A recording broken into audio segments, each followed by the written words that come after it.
ಕೋಲಾರದಲ್ಲಿ ರಾಜಾರೋಷವಾಗಿ ಅಕ್ರಮ ಅಕ್ಕಿ ಸಾಗಾಟ ನಡೀತಾ ಇದೆ. ಅಕ್ರಮವಾಗಿ ಸಾಗಿಸ್ತಾ ಇದ್ದಂತಹ ಅಕ್ಕಿ ಟೆಂಪೋವನ್ನ ಸಾರ್ವಜನಿಕರು ಹಿಡಿದಿದ್ದಾರೆ.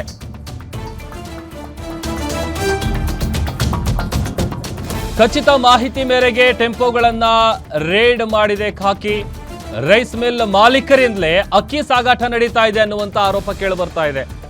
ಒಂದು ಟೆಂಪೋ ಗೋಧಿ, ಮತ್ತೊಂದು ಟೆಂಪೋದಲ್ಲಿ ಅಕ್ಕಿಯನ್ನ ಸಾಗಾಟ ಮಾಡ್ತಿದ್ರು, ಅದು ಅಕ್ರಮವಾಗಿ.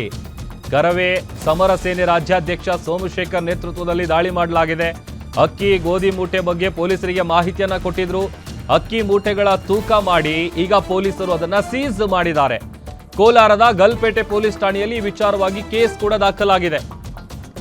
ಖಚಿತ ಮಾಹಿತಿ ಮೇರೆಗೆ ದಾಳಿಯನ್ನು ನಡೆಸಿ 2 ಟೆಂಪೋಗಳನ್ನು ಸೀಸ್ ಮಾಡಲಾಗಿದೆ. ಒಂದು ಟೆಂಪೋದಲ್ಲಿ ಗೋಧಿ ಇತ್ತು, ಮತ್ತೊಂದು ಟೆಂಪೋದಲ್ಲಿ ಅಕ್ಕಿ ಇತ್ತು. ಎರಡೂ ಕೂಡ ಅಕ್ರಮವಾಗಿ ಸಾಗಾಟ ನಡೆಸ್ತಿದ್ರು. ಅದು ಗೋಡೌನ್ನ ಮಾಲೀಕರೇನಿರ್ತಾರೆ ಅವರೇ ಈ ಒಂದು ಅಕ್ರಮದಲ್ಲಿ ಭಾಗಿಯಾಗಿದ್ರು ಅಂತೇಳಿ ಗೊತ್ತಾಗಿದೆ.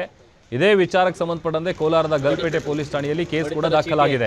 ರೈಸ್ ಮಿಲ್ನ ಮಾಲೀಕರೇ ಈ ಅಕ್ರಮದಲ್ಲಿ ಭಾಗಿಯಾಗಿದ್ದಾರೆ ಅನ್ನುವಂತ ಆರೋಪ ಕೇಳಿ ಬರ್ತಾ ಇದೆ. ಹೆಸರುಗಳು ಮಾಡಿ ಇದನ್ನ 5 kg ಬ್ಯಾಗ ಇಂದ ಹಿಡಿದು 25 kg ಬ್ಯಾಗವರೆಗೂ ಮಾಡಿ ಇದನ್ನ ಹೊರ ರಾಜ್ಯಗಳಿಗೆ ಹೊರ ಇದಕ್ಕೆ ಪಾರ್ಸಲ್ ಮಾಡ್ತಾರೆ.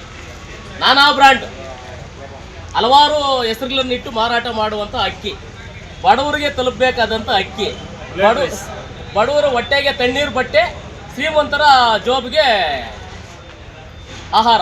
ಯಾವಾಗ ಸಿಕ್ಕಾಕೊಳ್ಳೋದು